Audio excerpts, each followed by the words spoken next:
So I'm hoping that all this geekiness is actually going to be able to help someone who needs to do brake service on their bike. So very long story short, you know, you do have to service your rotor at a certain point. And if you have your service manual, it'll tell you right here, just like in mine, where it says rear disc thickness, 5 millimeters, service limits 4.5, and then the disc run out, that is 0.50 millimeter.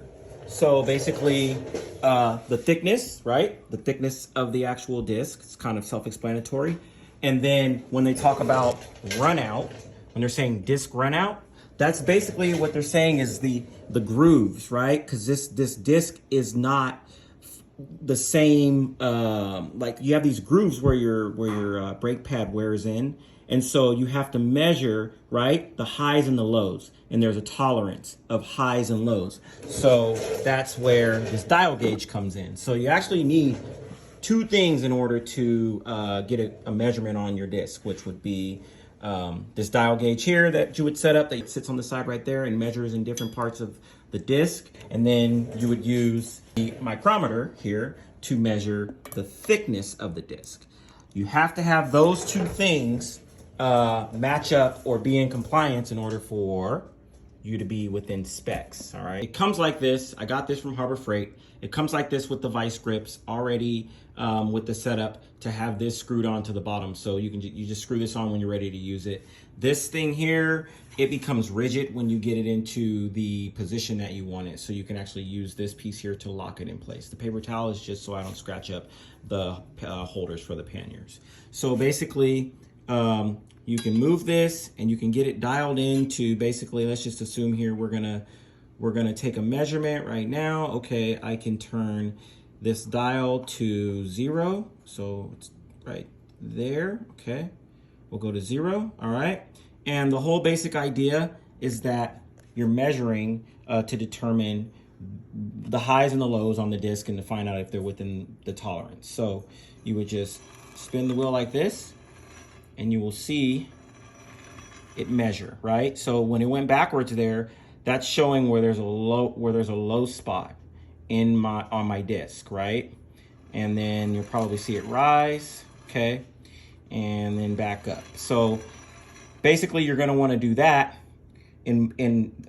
towards the top, but not the complete top, because the top of your disc, it's gonna be thicker, okay? Because your pad doesn't wear in at the top. It actually sits just below the top. And then same for the bottom, right? So you wanna measure in two places. So what I like to do is spin the tire, give it a full revolution, and then I find the high spot. So I find where the highest point, where the highest reading is here for this measurement, and then I mark it, okay? And then what I do from there is I reset this gauge. So let's just assume that this was the highest point right here, okay? So then I would just take the gauge here, I would reset it to 0, okay? And then now, when I spin it, it's gonna go backwards and basically tell me where the low spots are, right? It's giving me a reading from the highest point now to where the lowest point now is. And it looks like we're pretty much at like, what, 5 thousandths of an inch.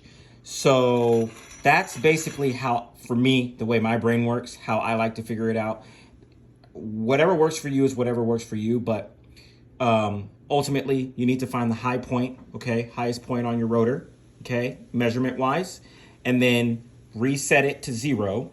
Okay, and then run that measurement again and see what that reading gives you. And it shouldn't go higher, it should only go lower or stay the same. If it goes higher, then that means you didn't find the highest point on your rotor, okay? So, but it should go backwards, okay? Vice versa, if you're the type of person that's like, well, I wanna find the low spot and then I'll adjust it and then I'll base it off of how high it moves.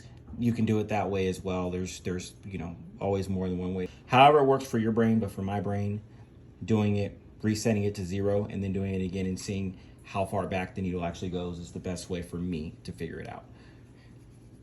Once you do that, then you want to find another spot, like I was just saying, put it there, find the high point, and then reset it to 0, and then take another measurement again, and then that'll give you an idea of your lowest point for the bottom portion of the rotor. Since this is measuring in thousandths, regular inches, most of the time when you're working on, at least when I'm working on my Triumph, it's gonna be in millimeters, okay? So basically you're gonna have to convert your inches to millimeters in order to figure out if you're in tolerance with what your manual is saying. So the next important piece of equipment that you're gonna need is this dial gauge. You basically just wind this out, you put it onto the rotor here, and you turn this, and as it touches, it's going to give you a readout or a measurement, okay? So you'd be able to see how like thick the rotor is. Checking in a few different spots, 4.2, and I'm talking millimeters here, 4.3. I'm gonna spin the tire, check the top and the bottom part of the rotor. Not the very top, but kind of under that little edge that it makes where your brake pad usually grooves in.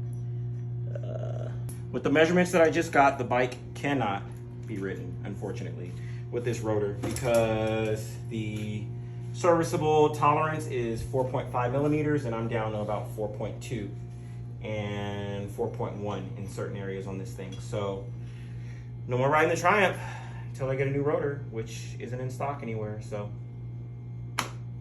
Suzuki it is. So hopefully this will help someone out there who works on their bike at home or is thinking about working on their bike at home. If you have time to sit and read and learn and look things up, if you can get your service manual, tells you how to do everything on this bike. Plus you can go to YouTube University and you can pick the brains of all the other, people that we follow. There's a lot of good info out there. So this job, me doing it by myself on my own, I buy the tools. It's the time that I'm not paying for a dealership to do it, and literally to take this rotor off. All you're gonna do is literally dismount the tire, right, the rim from the bike. Dismount the rim from the bike. Boom, whole tire rim comes off, and then there's I believe it's just four or five bolts that hold this thing on here. All right, you take the bolt off, this rotor will come off, you put the new rotor on. I mean, you're literally talking about a 30-minute job, if you don't want to take time for, beer breaks and stuff. So like, you can do this. I mean, I don't come from a mechanical background. This is just me just enjoying learning new things. And I mean, it's telling me here how to do every single thing for my bike. So, if you're willing to sit down and read and learn about some stuff, I'm not saying it's better than the guys out there who have gone to school. No dig at them at all, because, hey, they got their stuff together. But if you're confident, you can do this stuff at home. I mean, especially stuff like this. I mean, brake disc and whatever. If you don't want to get into the engine and all that, changing clutches and doing all the stuff that I've done to this bike, I get it. But brake disc, I'm fairly certain you can do it. I have faith in you.